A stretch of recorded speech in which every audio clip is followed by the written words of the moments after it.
Hi everyone, welcome to Current Events Articles in Psychology. I just wanted to express a warm welcome to you for joining me in this adventure. We will be reviewing current articles on various psychological topics to include human sexuality, dating, love, health and wellness, and lots of more articles.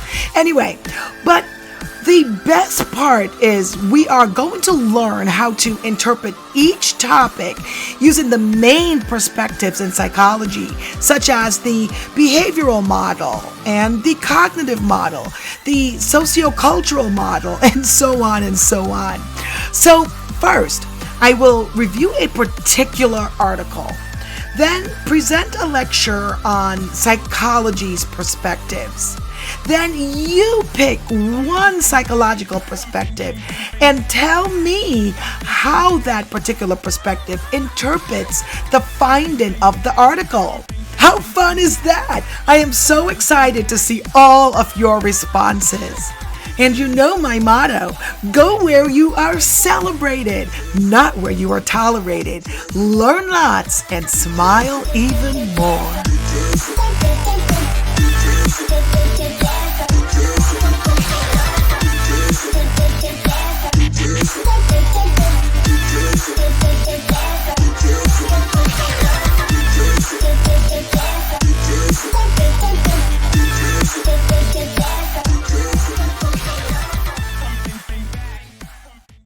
So I chose this article entitled Martha Stewart, 82, sets heart racing as she stuns in sultry mirror selfie while wearing lacy nightgown.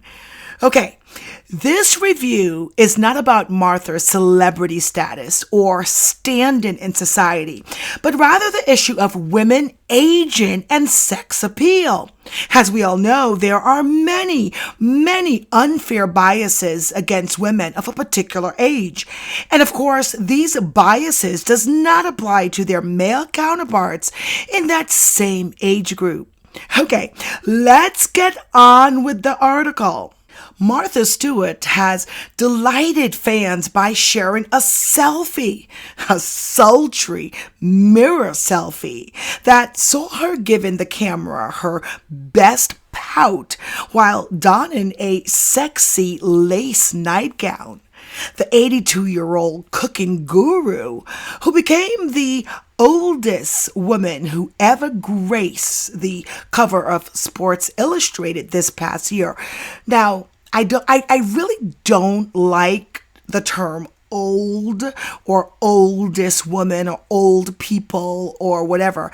In my classes, I forbid that term and I usually say seasoned. I replace it with seasoned individual or seasoned woman of a particular age. But anyway, since I'm reading this article, I will go by what is written.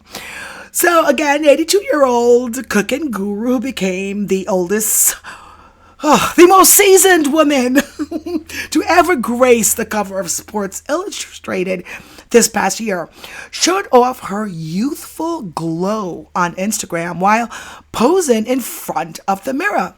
Fans were left drooling after having a peek at Martha's thirst trap, in which she put on a busty display and showcased her stunning looks. In the racy snap, Martha donned a silver nightgown that featured white lace around the top. She paired it with a matching robe while showing off her natural beauty by going makeup-free for the photo. Martha let her short blonde locks fall to one side of her face. Her hair added to her effortless beauty as her messy curls made the cooking star look even more stunning. Not only did the 82-year-old leave people swooning with her post, she also left fans shocked by sharing that she had just woken out of a slumber. She captioned the racy photo, quote, After an 8-hour plane trip from Westchester to Palm Beach, horrible by the way, we went to bed early and I wore my beautiful nightgown. I didn't look so bad when I got up, at least not as bad as I did when I went to bed. It must be the outfit. Fans flooded the comments and gushed over the 82-year-old's beauty. One person said, "Not Martha with a thirst trap picture." She looks good though. Go girl. Someone else added, "You look great, Martha." Another user commented, "Thirst trap Martha, and I'm here for it. Why don't I look this good when I wake up?" A fourth person said. "Looking gorgeous," one commenter gushed. And it's not the first time Martha has wowed fans with a sultry and makeup-free snap.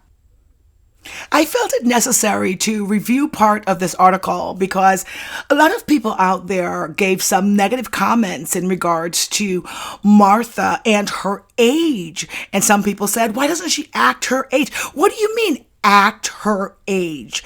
And maybe I'm biased because I find her absolutely beautiful. However, I do see this double standard when it comes to women and beauty.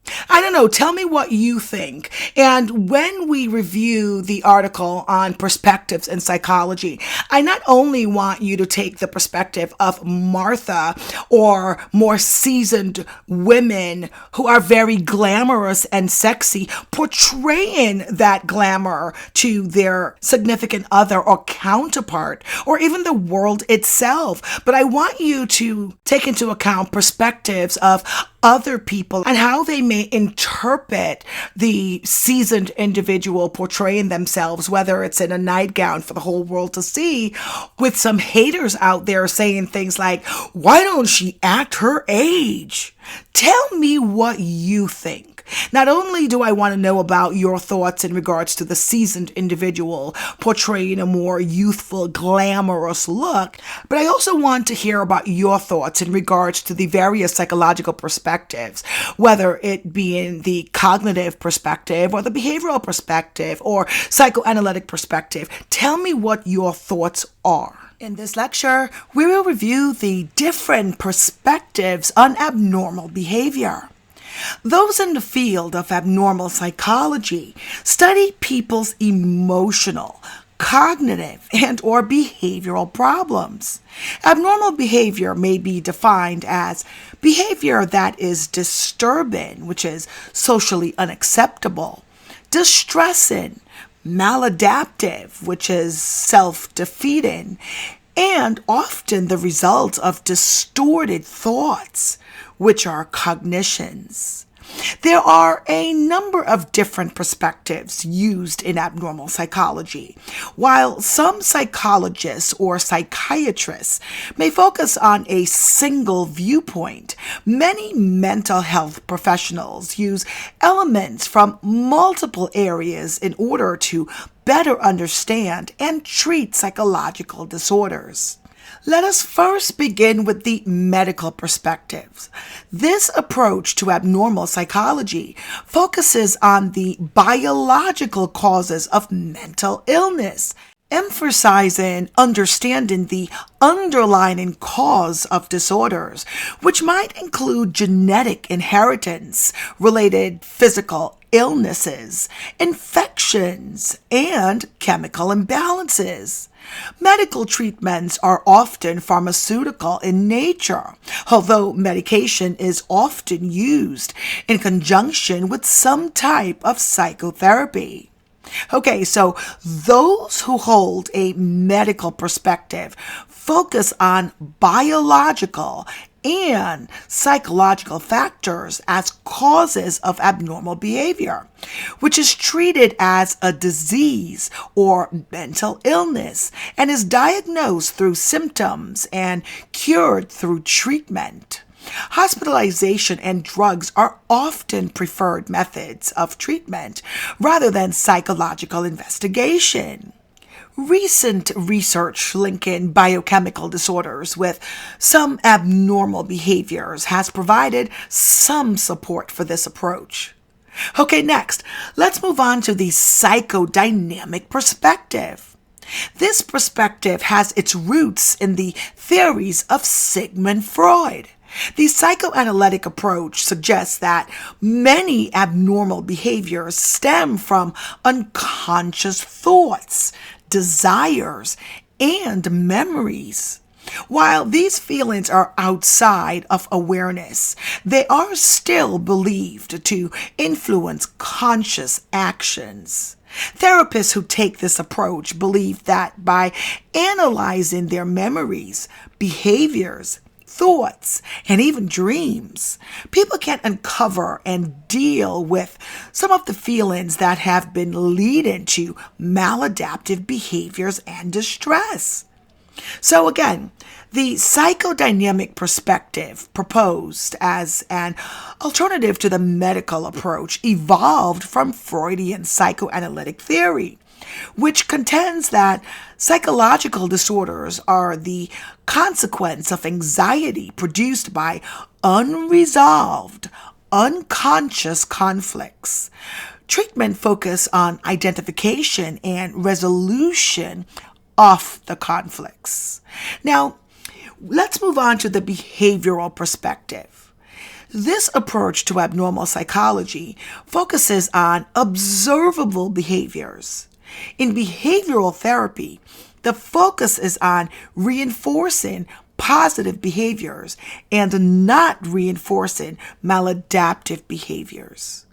The behavioral approach targets only the behavior itself, not the underlying causes.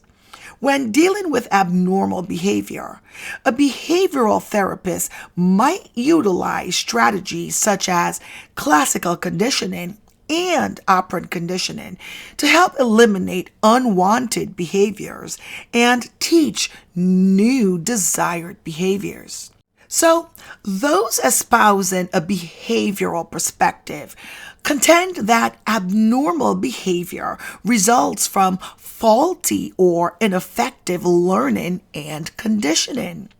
Treatments are designed to reshape disordered behavior and using traditional learning procedures to treat new, more appropriate, and more adaptive responses. For example, a behavioral analysis of a case of child abuse might suggest that a father abuses his children because he learned the abusive behavior from his father and must now learn more appropriate parenting tactics.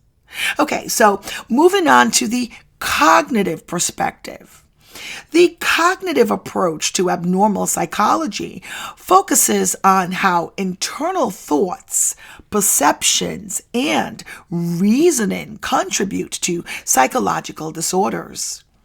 Cognitive treatments typically focus on helping the individual change their thoughts or reactions. Cognitive therapy might also be used in conjunction with behavioral methods in a technique known as cognitive behavioral therapy, or CBT. So, according to the cognitive perspective, people engage in abnormal behavior because of particular thoughts and behaviors that are often based upon their false assumptions. Treatments are oriented towards helping the maladjusted individual develop new thought processes and new values. Therapy is a process of unlearning maladaptive habits and replacing them with more useful ones. Okay, and the final perspective of today's lecture is entitled The Social-Cultural Perspective. From the social-cultural perspective, abnormal behavior is learned within a social context, ranging from the family to the community to the culture. Cultural variables acquired through learning and cognitive processes are believed to be important and produce an abnormal behavior. Anorexia and bulimia, for example, are psychological disorders found mostly in Western cultures, which value the thin female body.